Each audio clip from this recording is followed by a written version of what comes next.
Ligne droite, chronique voyage avec Odeya. Odeya, depuis quand n'avez-vous pas vraiment voyagé? Et on retrouve notre partenaire du vendredi, Sophie Majran, qui nous emmène, vous le savez, en voyage avec l'agence Odeya. Où est-ce que vous nous emmenez cette semaine, Sophie?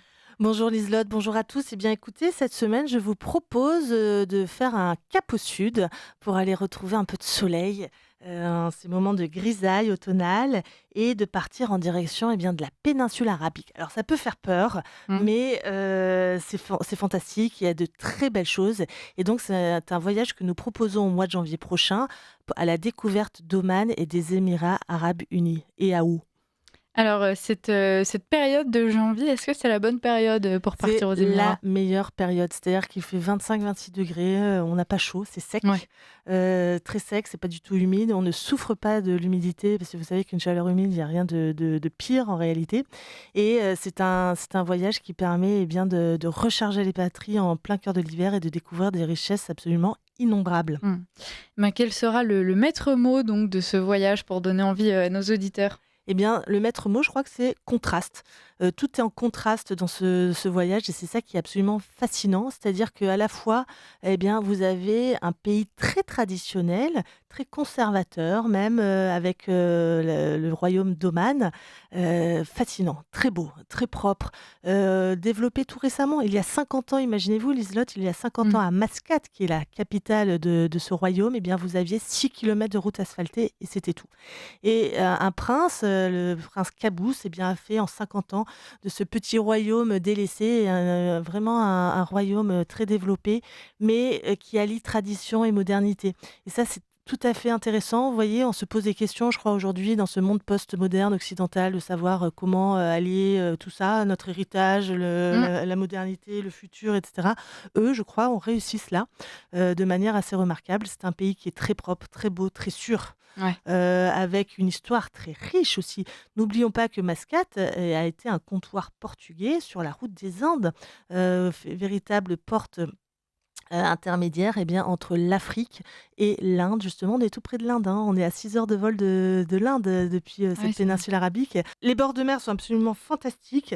Par exemple, la Sour, qui m'a moi particulièrement plu. Vous avez ces tours justement d'époque portugaise, cette lumière l'après-midi, mais c'est Mmh. magnifique, c'est magnifique.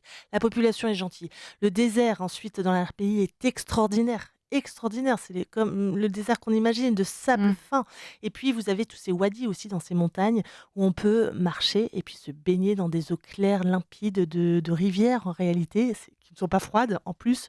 C'est fantastique. Et alors là, vous voyez, vous êtes dans une société traditionnelle où la population est encore vêtue de ces grandes robes blanches à la manière arabique, mais coiffée de ces chapeaux africains, influence africaine, mais aussi dessous, paraît-il, ils portent des pagnes à la manière indienne. Donc c'est vraiment une société très, très ancrée dans ses traditions, dans cette histoire passée. Et puis après, vous allez à Abu Dhabi et à Dubaï et là, c'est le contraste Ouais. absolument fou.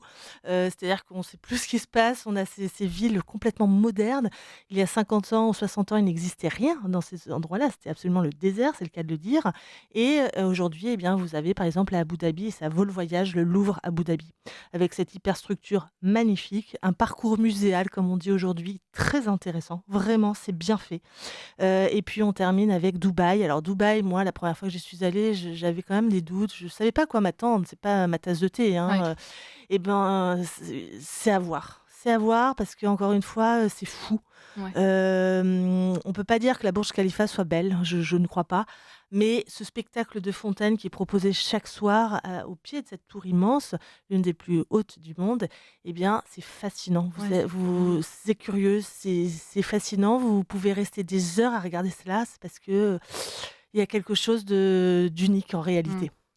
Chers auditeurs, si vous voulez découvrir, tout cela et on n'en doute pas parce que Sophie Major, ça fait vraiment envie tout ce que vous nous racontez, il faut vous inscrire sur le site, d'Odeya, n'est-ce Oui, pas? c'est très simple, c'est sur notre site www.odeya.fr. Je tiens aussi à souligner que c'est un voyage qui est accompagné par Frédéric Pons, qui est ce journaliste qui accompagne encore beaucoup de nos voyages, qui sait aussi organiser des rencontres sur place, notamment avec des Français installés à Dubaï, de Français qui ont eu des responsabilités dans des grandes entreprises internationales, qui ont des choses véritablement Mmh. à raconter. Et c'est ce qui donne aussi une autre dimension à ces voyages. Bah écoutez, on sait ce qu'il reste à faire aux auditeurs qui sont désireux de partir donc pour ce voyage qui promet d'être, fabuleux. En tout cas, c'est comme ça que vous nous l'avez dépeint. Merci beaucoup, Sophie Majeran. N'hésitez pas à aller vous inscrire ou à appeler la radio, chers auditeurs, pour avoir plus d'informations. Et Sophie Majeran, je vous dis à la semaine prochaine. Avec grand plaisir.